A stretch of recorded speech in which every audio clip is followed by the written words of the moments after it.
भाजपा नेता सुरजीत सिंह सलाथिया ने क्या कुछ कहा डिलिमिटेशन कमीशन की ड्राफ्ट रिपोर्ट को लेकर और असेंबली चुनावों को लेकर। सबसे पहले हमारी ये रिपोर्ट देखिए। देखिए, सबसे बड़ी ये बात है कि रियासत में हालात ठीक है, तो इसलिए इलेक्शन का तभी हो सकता है जब डिलिमिटेशन कमीशन जहां पूरा नाफिज हो जाएगा, उसके बाद ही पार्टी कोई फैसला करेगी इलेक्शन का। भारतीय जनता पार्टी नहीं, सवाल तो इस बात का इस समय तो सबसे बड़ा इशू है कि पहले आप डिलिमिटेशन कमीशन को पूरे तरीके से यहाँ पर इन्फोर्स हो जाएगा, उसके बाद ही फैसला जो है वो पार्टी लेगी कि इलेक्शन कब होंगे। नहीं, अगर होंगे तो हम तो पहले से ही तैयार हैं, इसमें कोई ऐसी बात नहीं। देखिए, उन पार्टियों को त्रास जिनको करना है वो हमेशा करते रहेंगे, उनको जो भी अच्छा लगेगा उसको भी बुरा कहेंगे। तो इससे बड़ी क्या अचीवमेंट हो सकती है कि आपको जम्मू प्रोविंस में 6 सीटों का इजाफा हुआ है, इससे कोई बड़ी बात नहीं हो सकती। जम्मू के लोगों को खुशी बनानी चाहिए और सांबा के एरिया के लोगों को खुशी बनानी चाहिए कि वहाँ 2 के बजाय यहाँ 3 बन गए। डिलिमिटेशन का जहाँ तक सवाल है कि उसका ड्राफ्ट आया है, कुछ लोगों ने इतराज़ भी किए हैं, उसके मुताबिक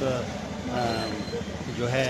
वो सारी चीज़ें जो हैं, जो कमीशन बना है वो देख रहा है। जो ही ड्राफ्ट सामने लोगों के आएगा उसके बाद ही पता चलेगा कि कौन सी एरिया कहाँ गया है और कहाँ से कहाँ गया है, उसके मुताबिक वो अपना काम जो है वो कर रहे हैं। कि डिलिमिटेशन कमीशन एक अलग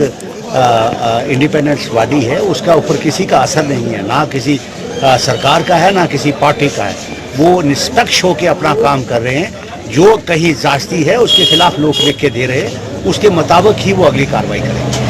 तो आपने भाजपा नेता सुरजीत सिंह सलाथिया को सुना, जो साफ तौर पर कहते नजर आए कि जिस तरह से डिलिमिटेशन कमीशन की ड्राफ्ट रिपोर्ट सामने आई है, जिसको लेकर लगातार सियासी नेताओं और लोगों द्वारा विरोध जताया जा रहा है कि ये जो रिपोर्ट तैयार की गई है ये लोगों के हितों को ध्यान में रखकर तैयार नहीं की गई। और उन्होंने कहा कि डिलिमिटेशन कमीशन इसके ऊपर काम कर रहा है, जो ऑब्जेक्शंस फाइल की जा रही हैं उसके बाद देखना यह है कि कौन से एरियाज कहां पर ऐड किए जाते हैं, जिसको लेकर कमीशन लगातार काम कर रहा है। और उसी के साथ साथ उन्होंने यह भी कहा कि जिस तरह से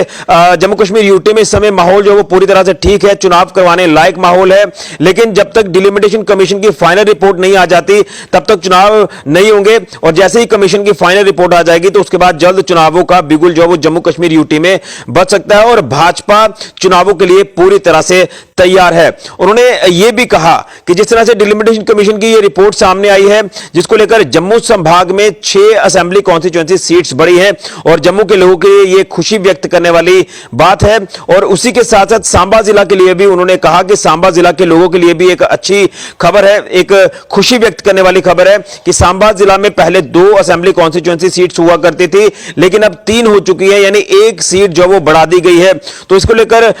उनका यह कहना है कि यह अच्छी बात है, लेकिन आपको बताते चले कि यहां एक तरफ तमाम पॉलिटिकल पार्टीज और लोग इस समय डिलिमिटेशन कमीशन की ड्राफ्ट रिपोर्ट का विरोध कर रहे हैं, लेकिन भाजपा कहीं ना कहीं इसका समर्थन करती हुई भी नजर आ रही है। हालांकि पिछले दिनों में आपने देखा कि सांसद युगल किशोर शर्मा जी ने भी कहा कि कहीं ना कहीं कुछ त्रुटियां जो है वो साफ तौर पर देखी जा रही हैं। इसको लेकर सुरजीत सिंह सलाथिया ने भी कहा कि जो विरोध जताया जा रहा है लोगों द्वारा, उसके ऊपर डिलिमिटेशन कमीशन काम कर रहा है और फाइनल रिपोर्ट्स भी जल्द जब वो आ जाएंगी। लेकिन एक तरफ वो साफ तौर पर कह रहे हैं कि एक अच्छी